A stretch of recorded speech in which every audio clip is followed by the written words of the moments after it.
ഇതാണ് കുഞ്ഞുമോൻ്റെ വീട്ടിലേക്ക് പോകുന്ന വഴി. കുഞ്ഞുമോൻ്റെ വീട്ടിലേക്ക് പോകുന്ന വഴിയാണ് ഇങ്ങനെ നമുക്ക് കാണാം. കുഞ്ഞും പോകേണ്ടത് ഇതാണ്. കുഞ്ഞുമോന് എളുപ്പം വീട്ടിലേക്ക് എത്താം. പക്ഷേ കുഞ്ഞുമോൻ തിരിച്ച് ഈ വീടിൻ്റെ മുറ്റത്തേക്ക് പോകുന്ന രംഗങ്ങളാണ്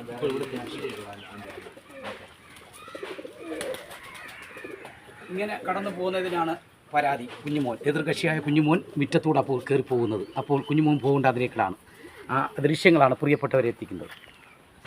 സാറേ, നിലവിൽ വഴിയുണ്ട്. ഈ കാണുന്ന വഴിയാണ് ഇതിലേക്കൂടെ പോകുന്നത്. ആ വീടും കണ്ട ഈ വഴിയായിട്ട് എന്ത് വ്യത്യാസമുണ്ട്? തൊട്ടടുത്ത എളുപ്പത്തിൽ പോവാം. അപ്പോൾ സാർ ഇത് കണ്ടിട്ട് ഒരു പൊതുപ്രവർത്തനം എന്നുള്ള നിലയിൽ സാർ ആർക്കും വേണ്ടി പറയാം. ഈ വിഷയവുമായി ബന്ധപ്പെട്ട് ഇവിടെ ഈ പ്രദേശത്തുള്ള പലരും നമ്മളെ സമീപിച്ചപ്പോൾ നമുക്ക് കൃത്യമായി ഇതിൻ്റെ എന്താണ് ഈ ഒരു വ്യവസ്ഥ ഇത് മനസ്സിലാക്കി മാത്രമേ പറയാൻ പറ്റൂ. അതിൻ്റെ അടിസ്ഥാനത്തിൽ വന്ന് നോക്കിയപ്പോൾ കൃത്യമായി അവർക്ക് പോകാനുള്ള വഴിയുണ്ട്. ഈ വരുന്ന വഴിയുണ്ടല്ലോ, ഈ സ്ലാബ് അതൊന്ന് കാണിക്കണം. ഈ വഴി ഇറങ്ങി കണ്ട ഈ വഴി ഇവിടെ നിന്ന് തിരിഞ്ഞു പോകുന്നുണ്ട്. ഈ പോസ്റ്റിന്റെ അടയാളം അല്ല, ഈ പോസ്റ്റിന്റെ അടയാളം ഇവിടെ നിന്നാണ് അവർക്ക് കിടക്കുന്ന വഴി ഞാൻ അന്വേഷിച്ചപ്പോൾ. എന്നാൽ നമ്മൾ തന്നെ പറയുന്നു അവർക്ക് ഈ സ്റ്റേ കമ്പി ഇല്ലേ, ഈ സ്റ്റേ കമ്പി വെച്ച് ഇത്രയും വഴി അവിടെ കൊടുക്കുക. ഈ വഴി കൊടുക്കുമ്പോഴത്തേക്ക് നല്ല വിശാലമായ രീതിയിൽ ഒരു ബൈക്ക് കയറി പോകാനുള്ള വഴിയാവും. ഇതെന്ന് പറയുന്നത് 3.25 സെന്റ് ഞാൻ അന്വേഷിച്ചപ്പോൾ 3.25 സെന്റ് സ്ഥലം അല്ലേ. ഈ 3.25 സെന്റ് സ്ഥലം എന്ന് പറയുന്നത് അവരുടെ കിണർ ഉൾപ്പെടെ വീടിന്റെ ഫ്രണ്ടിൽ നിൽക്കുകയാണ്.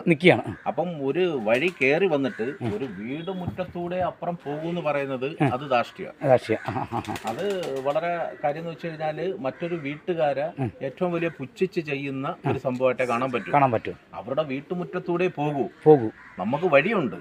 ഈ വഴി കുറച്ച് വീതി കൂട്ടി ഇവരുടെ സ്ഥലം തന്നെ വിട്ടുകൊടുത്ത് വഴി കൊടുക്കാന്ന് അവർ പറയുകയും ചെയ്തു. അതും പറ്റത്തില്ല, ഇങ്ങനെ പറ്റുമെന്ന് കാണുമ്പോൾ ഈ വീട്ടുകാരെ ഏറ്റവും കൂടുതൽ ദ്രോഹിക്കുകയാണ്. അതിന് പൊതുസമൂഹമോ അല്ലെങ്കിൽ ഭരണകൂടമോ ആരും കൂട്ടുനിൽക്കാൻ പാടുള്ളതല്ല. പോലീസ് സ്റ്റേഷനിൽ കൃത്യമായി അതിന്റെ പരാതി കൊടുത്ത് അതിന്റെ കൃത്യത മനസ്സിലാക്കിക്കൊണ്ട് ഉദ്യോഗസ്ഥർ പോലും ഈ അനാവശ്യ കാര്യങ്ങൾ കാണിക്കുന്നതിന് കൂട്ടുനിൽക്കത്തില്ല. പക്ഷേ എന്നാൽ തന്നെയും ഈ ചെറിയ വഴിയുള്ളത് ഈ സ്റ്റേ കമ്പി കൊടുത്തിരിക്കുന്ന അവിടം വരെ വഴി വിട്ടു കൊടുക്കാന്ന് പറയുമ്പം അവർ കാണിക്കുന്ന നല്ലൊരു മനസ്സാ. ആ മനസ്സിന്റെ ഉടമയായ അവരെ വീണ്ടും ദ്രോഹിക്കാന്ന് പറയുമ്പം അതിന് വൃത്തി ഇവരെ വീടിനകത്തൂടെ അങ്ങ് കയറിപ്പോട്ടെ, നമ്മുടെ ഇടിച്ച് ഇതിനകത്ത് ഇടിച്ച് കയറിപ്പോട്ടെ. അപ്പൊ അതുകൊണ്ട് കൃത്യമായി ഇവിടുത്തെ പൊതുപ്രവർത്തകരാണെങ്കിലും എല്ലാവരും ഈ ഒരു അംഗീകരിച്ചു കൊടുക്കുന്ന ഈ സംഭവം വളരെ അവരെ വീട്ടിന് പോകുന്ന വഴിക്ക് തടസ്സമില്ല. അവർക്കുള്ള ചെറിയ വഴി അവരുടെ പ്രമാണത്തിലുണ്ട്. അതുകൂടാതെ ഇവർ കൂടുതൽ വഴി വിട്ടുകൊടുക്കാൻ അവർ നല്ല മനസ്സ് കാണിക്കുന്നു. അപ്പൊ അത്തരം കാര്യങ്ങൾ ചെയ്തുകൊണ്ട് നിങ്ങൾ ചെയ്യേണ്ടത് അവിടെ നിങ്ങളുടെ അതിർത്തി കറക്റ്റ് കെട്ടിമറച്ച് അവർക്ക് ഇത്തിരി വീതിയോടുകൂടി വഴി വിട്ടുകൊടുത്ത് കൃത്യമായൊരു പ്രശ്നമില്ലാതെ പോകാന്നുള്ളത്. അതിന് നിയമ നടപടിയുമായി മുന്നോട്ട് പോവുകയും പരാതി കൊടുക്കുകയും അതിന് നിങ്ങളെ പോലുള്ള ചാനലുകാർ അതിന് വേണ്ടത് കൃത്യമായ സത്യസന്ധമായ കാര്യങ്ങൾ ചെയ്താൽ മതി. ഈ കാര്യങ്ങളുമായി മുന്നോട്ട് പോകുക. അതിന്റെ ഭാഗമായിട്ട് ജസ്റ്റ് ഞാൻ ഈ വിഷയമായി നിരന്തരം അവർ വിളിക്കുന്നു. എത്തിപ്പെടാൻ പറ്റിയില്ല.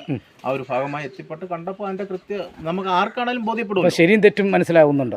അത് വന്ന് കണ്ടു കഴിഞ്ഞാൽ കൃത്യമായി. അതല്ലാതെ ചിലപ്പം ഒരു സഹതാപത്തിന്റെ ഭാഗമായി മറ്റുള്ളവർ വന്ന് പറയുമ്പോൾ നമുക്ക് ഓരോരുത്തർ വിളിച്ചൊരു സഹതാപം പറയുമ്പോൾ നമ്മൾ വിചാരിക്കും അതായിരിക്കും ശരി. വന്ന് കണ്ടപ്പോൾ അതിന്റെ കൃത്യമായി മനസ്സിലായി. നാളെ മറ്റൊരാളാണ് ഇവിടെ താമസിക്കുന്നതിലും വീടിനകത്തൂടെ നമുക്ക് കയറി പോകാൻ പറ്റത്തില്ല.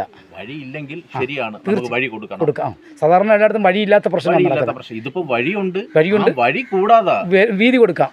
വീണ്ടും സ്ഥലം കൂട്ടി നല്ല വീതിയിൽ കൊടുക്കാന്ന് അവർ പറഞ്ഞിട്ട് അത് വേണ്ട, വീട് മുറ്റത്തൂടെ പോകുമെന്ന് പറയാം. അത് യഥാർത്ഥത്തിൽ എന്താണ് സാർ ഇവിടെ നടക്കുന്നതെന്ന് ആലോചിക്കുന്നത്.